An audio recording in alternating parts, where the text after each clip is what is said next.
What's up, guys? This is Kyle from Wax Museum back with another quick little relic study today. And this is Rick Fox, so it might be a name that you haven't seen in a while. But not too long ago, one of my friends who's a Celtics fan, he sent a picture of this card to me and he said something to the effect of, "Have you ever seen a relic with a blood stain on it?" And I can't say that I see a lot of them, but I have seen some from time to time. And whenever someone like myself sees something like this, I do get kind of excited because you guys know I try to track at least the source that Panini used, if not even further back. Maybe someone was bleeding during a game. It's fun to be able to try and trace that stuff back. So my friend sent me this picture, and obviously I couldn't just leave it at that. So I had to see if I could track this jersey down. So my first step in knowing that this was a 2015 product, that was my big clue. Okay, so it might be something that ended in 2015 or before then, is I'm going to go to the major auction houses. So I go to Google and I search Rick Fox Celtics game worn, and you can see there are a handful of jerseys there at the start that are all green. So all of those could match up. So it's really just a matter of going down the line. And this first one here is a 95-96 jersey from Heritage. And I don't see any red stains on any of these. So I'm going to have to open them up and actually look at them. I was pretty fortunate, even though there's no red stain on the front of this jersey here. When you flip it over, you can see, lo and behold, let me make this bigger here. There's a red stain on there. Now that I see it closer, I'm not sure that it's blood. It doesn't look like blood to me, although I'm not a forensics expert of any type. And I don't even think they were comfortable saying blood in the listing because it mentioned that there was a red substance. So either way, I felt pretty confident that yes, this was the jersey that matched up to the card here. And there weren't a lot of red pieces, so I didn't expect to see a lot of them in cards. I did take a look and see, what other memorabilia cards are out there for Rick Fox.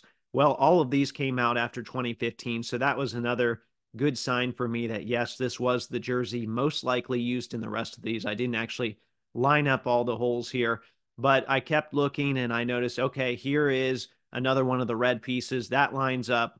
The tags line up for me. And then Rick Fox's only Celtics logo, man.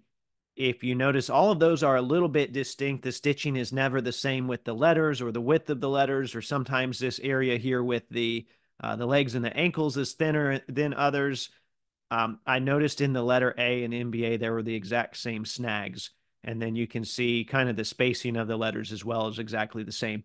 Can't do that now with the new Nike plastic patches, but with these stitch patches prior to that, you could always generally look at that and get a good indication if it was the same or not. So I feel very confident that this is, in fact, the jersey that Panini purchased. Now, something else that's kind of interesting about that auction from Heritage, if you scroll down here, I didn't show you the rest of the pictures, but in that same lot, which by the way, they got this lot for $657. They got a game worn jersey. They also got a pair of sneakers in there. And I'm looking through these sneakers. Okay, it's an older black pair of Reebok pumps. I'll give you some of the shots here. You got the front profile, you've got the soles, and someone's written Fox on the soles. And these were sourced from AC Earl, who's another former player. And then we've got pictures of the tag on the inside. Well, guess what Panini started doing after 2015? They started putting Rick Fox shoe cards. Let me flip to the right one here. Shoe cards in some of their products, mostly immaculate, but the one on the top left was a set from Excalibur called Head to Toe, which had a piece of a jersey and a piece of a shoe. I thought that was a pretty cool set, but it was only a one and done thing. But anyway, look at all of these shoe pieces, and guess what? You can see the above the rim tag from the Reebok pumps. So that also told me, or at least it gave me a pretty good indication that that is where they got these pair of shoes, is from that Heritage auction as well. Now, one thing to keep in mind that I haven't seen yet, and I looked it over the checklist to see if I can find it, and unless I overlooked it, they have not used those Reebok pump logos from the tongue yet, which, yes, Panini does like to use those in cards. We've seen those in a Dominique Wilkins card before, so I would be on the watch for that, especially as they're liquidating relics. I haven't seen any tongue logos, any laces pieces, or any heel logos or heel pieces for Rick Fox yet, which that's what they typically use the shoes for. So they're holding those back for whatever reason.